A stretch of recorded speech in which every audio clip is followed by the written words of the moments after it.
Nous voici dans la dernière vidéo de cette troisième partie sur l'acquisition des données Open Data. Dans les deux vidéos précédentes, nous avons vu comment télécharger des données à travers la base de données de GeoFabric et aussi la base de données de GADM. Nous avons vu que la base de données de GeoFabric permettait de télécharger l'ensemble des données concernant un pays, c'est-à-dire les toponymies des routes, l'hydrographie, les limites administratives, les bâtiments, etc. La base de données de GADM nous a permis de télécharger uniquement les données sur les limites administratives ainsi que ses subdivisions. Cette fois-ci, nous allons nous intéresser à la base de données de Microsoft qui permet d'acquérir aussi des données Open Data.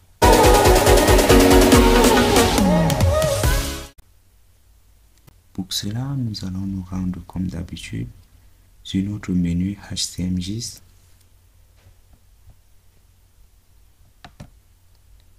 puis sur Download Open Data.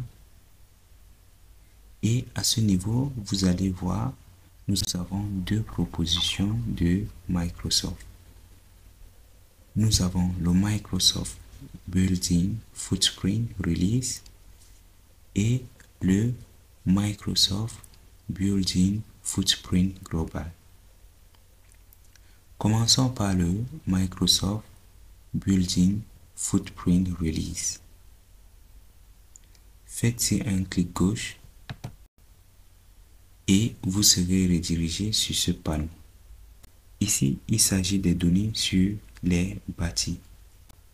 Et lorsque vous téléchargez les données ici, ces données sont au format GeoJSON. Le format GeoJSON est un format que l'on utilise en même temps en cartographie et plus utilisé dans le web mapping et en programmation. Cependant, avec le Microsoft Built-in Release, nous ne pouvons pas acquérir les données sur tous les pays que nous souhaitons. Au niveau de Select Country, faites un clic et vous aurez là une liste restreinte des pays. Nous avons tout juste là quelques pays dont les données sont disponibles. Prenons par exemple le cas du Nigeria. On valide.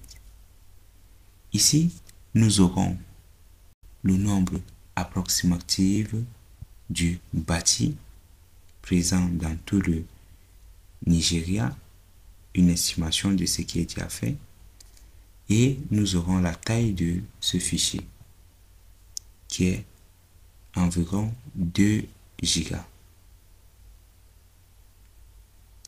Lorsque vous aurez par exemple besoin des données sur le Nigeria, vous pouvez venir à ce niveau, télécharger, choisir le répertoire où vous allez stocker vos données, puis appliquer. Mais ce n'est pas l'option qui nous intéresse le plus avec la base de données de Microsoft, vu que les pays sont limités à ce niveau. Pour cela, fermez et repartons encore sur le menu HTML. Puis, Download Open Data. L'option qui est intéressante ici, c'est le Microsoft Built-in Footprint Global.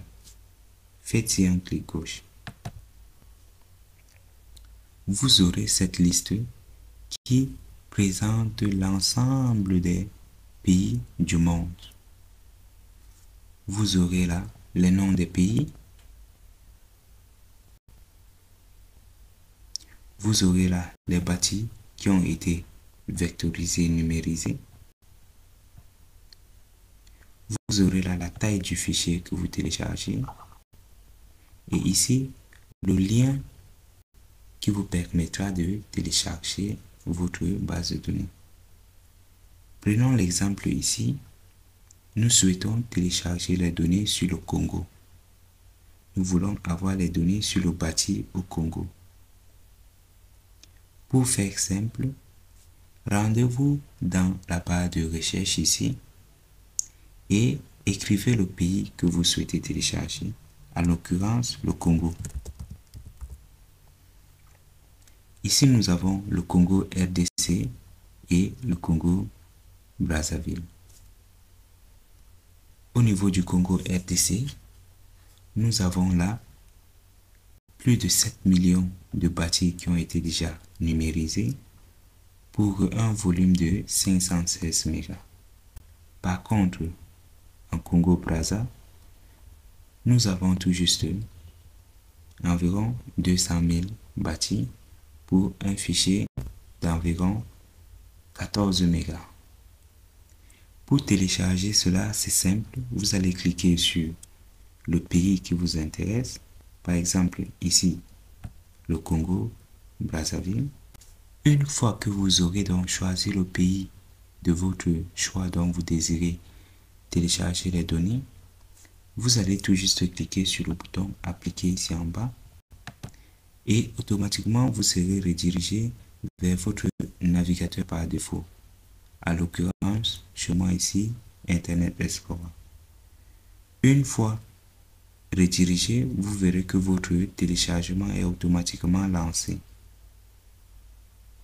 Lorsque le téléchargement sera effectué à 100%, vous allez retrouver votre fichier de base de données dans votre dossier de téléchargement. Nous allons patienter le temps que notre téléchargement arrive à fin.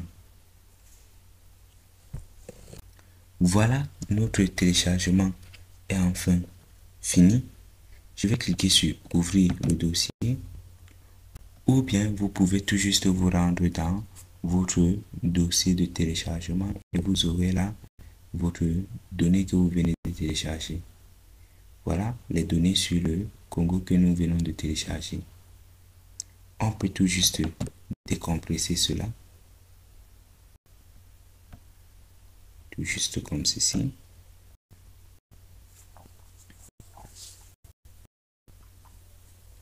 Une fois décompressé, nous avons donc là un fichier en GeoJSON qui se trouve à ce niveau. Voilà, vous pouvez maintenant télécharger des données sur le bâti grâce à la base de données de Microsoft qui vous offre la possibilité d'avoir des fichiers en extension GeoJSON exploitables.